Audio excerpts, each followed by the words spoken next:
the science behind it is like if you were very smart, you would just have a pen and then you would note these down as you spoke with the prospect, right? Thanks to the technology these days, we don't have to do this anymore. We just drop a call transcript and then ask a custom GPT to just point out what those points of shared emotions, shared informations were. And then once you use that to follow up, you get people's attention.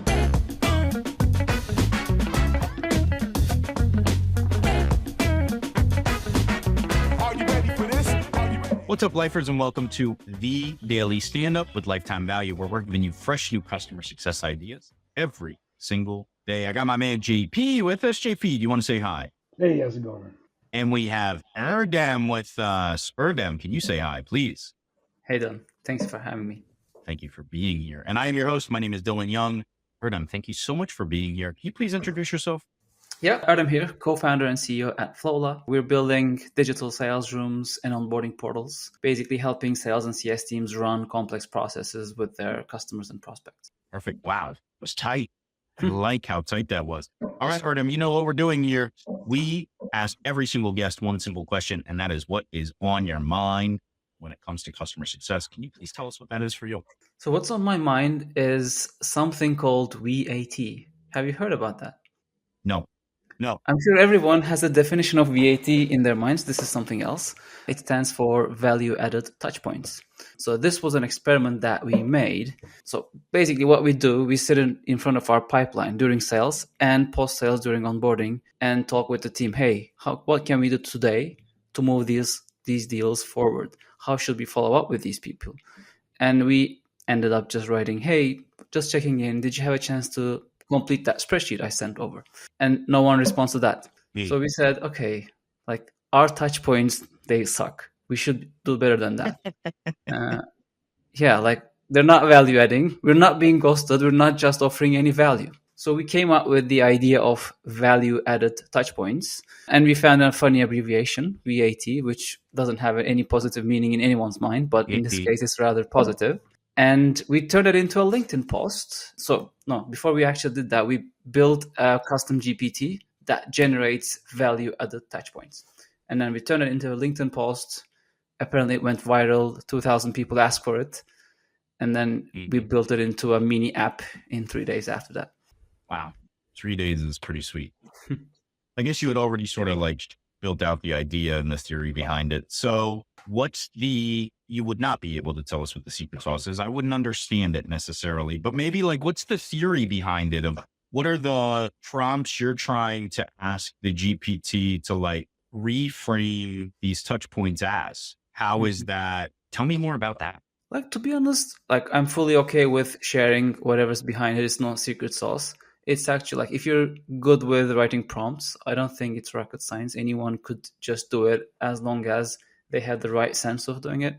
So basically, what makes people respond? Like, let's go back and think about it. It's usually shared points, like the emotions that you shared, the information that you agreed on, things they were like ideas, events that were giving them emotions. Like if someone tells you, hey, we have the launch next week and I'm sleepless, like I'm really sleep deprived these days because we're prepping for that launch. And if you ask them, hey, how did the launch go? You seem quite anxious about that. They feel heard. So the science behind it is like, if you were very smart, you would just have a pen and then you would note these down as you spoke with the prospect, right? Thanks to the technology these days, we don't have to do this anymore. We just drop a call transcript and then ask a custom GPT to just point out what those points of shared emotions, shared informations were. And then once you use that to follow up, you get people's attention. Things like, hey, Dylan, like you told me this. You know what? I kept thinking about that and I didn't like where this was going. So I sat with the team and we came up with the solution. How does that sound to you? Like, if you receive a follow-up like that, there's a great chance that you'll just engage back in conversation.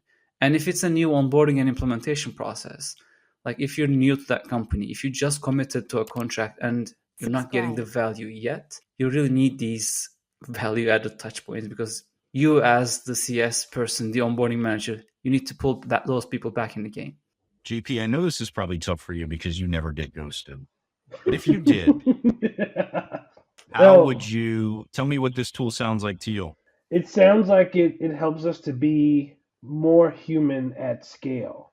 I Yeah. I think this is sounds like a really great example of using the technology to facilitate, warmer connections, which I'm very much in favor of. I mean, it's why I'm not in sales. Sometimes I feel like can be a fairly cold interaction with people, but necessarily so a lot of times because you do need to sort of deal with numbers, which is, it's business, not personal, right?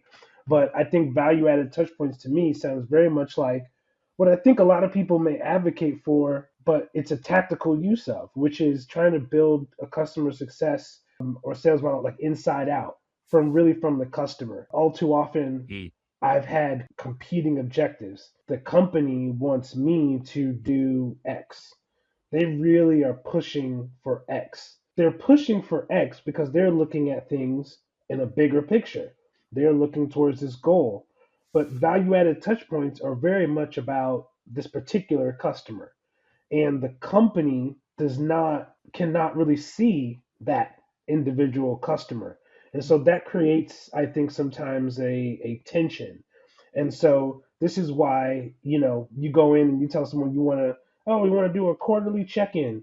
And it's like, hey, we're one tool in somebody's tech stack, right? Mm. Like they have 10 people all trying to do quarterly meetings.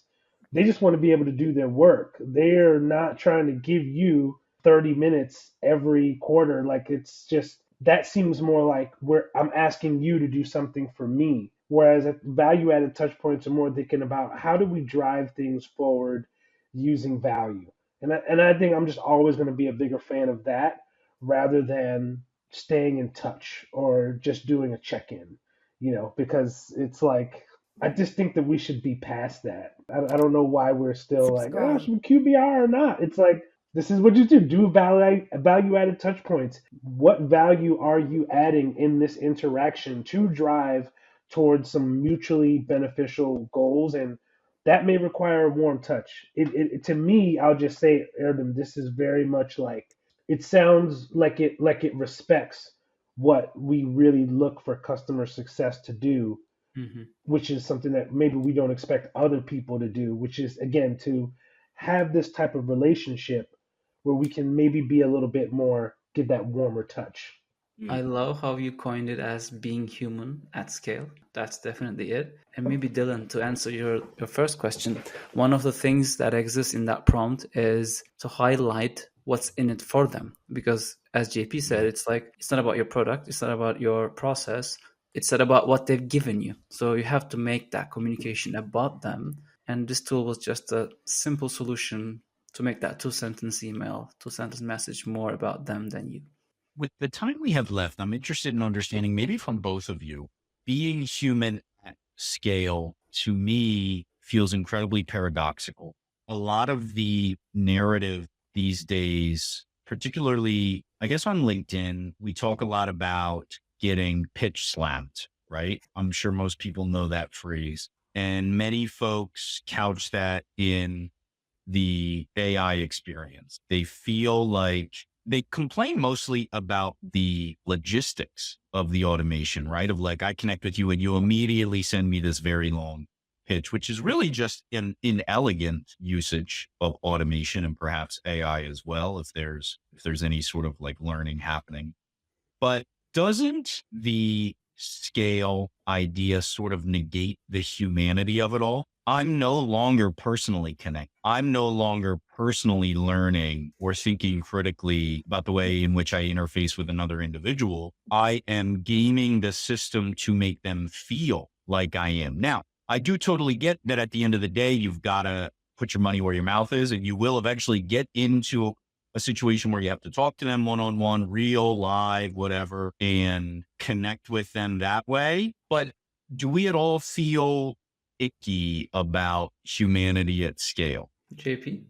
I'll just say that it's really about, this is going to sound, it's about the numbers. Like Ye- I may not be able to keep track of all that in my head. So why not use technology to put that in front of me?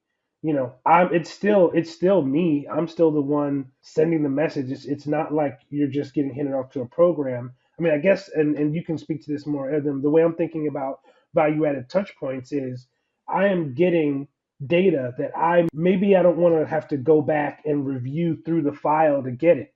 Does that make it more human because I spend more time on it? I think that the scale part is really about giving me being able to leverage this with less time. So I can say, okay, let me write this or let me write that. And it's just making it easy because I can't remember all that. And I don't think the customer would expect me to remember all of them in detail just off my head. Like, I'm more Team Dylan on this. I think Yeah. this is like a short window of opportunity where Mhm. like in the first days of those email merge fields, like, hey, first name stuff.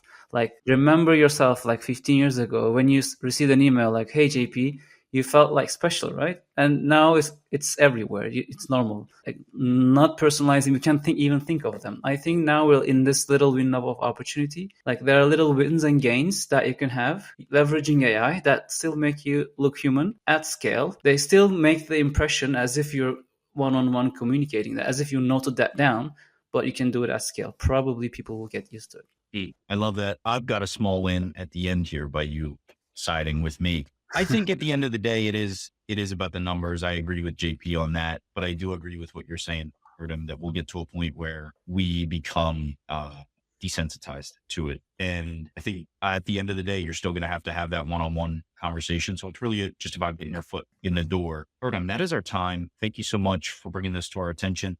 I will put in the show notes a link to that post and how they might learn more or get access to that tool. I'd love for you to come back in a couple of months and talk about sort of like where this has gone, because I know you guys made some pretty significant shifts in your roadmap in order to bring that thing to market. And I just want to hear more about that, maybe from the business standpoint, what that all looked like. But for now, we do have to say goodbye. It was great to be here. Thanks for having me.